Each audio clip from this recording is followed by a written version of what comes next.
Bienvenue sur le résumé de la troisième étape du Tour de Romandie 2021, 168,7 km autour de Estavayer, dans le canton de Fribourg, sur les rives sud du lac de Neuchâtel. On a tout d'abord eu une grande boucle de 65 km et après 3 tours de circuit de 34 km avec 2 difficultés à gravir dans le final de ce circuit. Les côtes de Chables, 1800 mètres à 6,1% et la côte des Granges, 2500 mètres à 7,7%.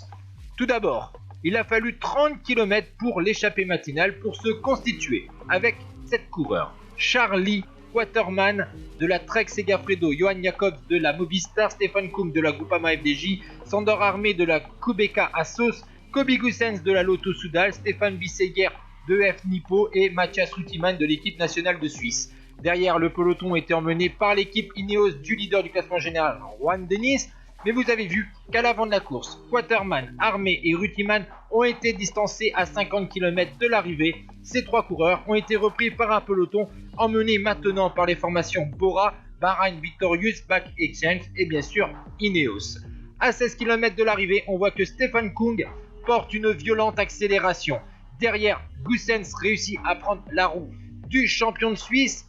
Jacobs, lui, est distancé. Mais malheureusement pour Stefan Kung, à 14 km de l'arrivée, il va chuter violemment et va laisser tout seul le coureur belge, vainqueur notamment dans sa jeune carrière du Tour du Jura de SAR 144.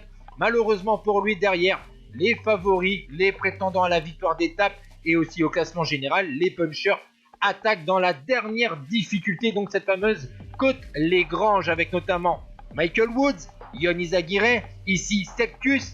Mais c'est surtout un coureur espagnol qu'on va voir plus tard qui va faire une attaque violente. Gussens, lui, est repris à 10 km de l'arrivée et on va passer bientôt sur les plus forts pourcentages. Vous voyez que Juan Denis a lui aussi chuté dans ce final. Il va perdre donc son maillot de leader. Et voici ce fameux espagnol, Marc Soler. Il profite des derniers mètres de cette ultime ascension pour porter une violente attaque. Et le coureur de la Movistar, malgré le compte de Ion Izagirre, va résister au retour du peloton où figurent encore des coureurs rapides de sprint.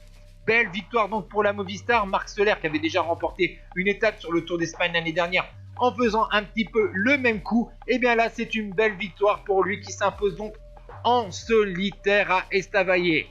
Derrière, Magnus Cort de la F Nippo prend la deuxième place devant Peter Sagan à 22 secondes.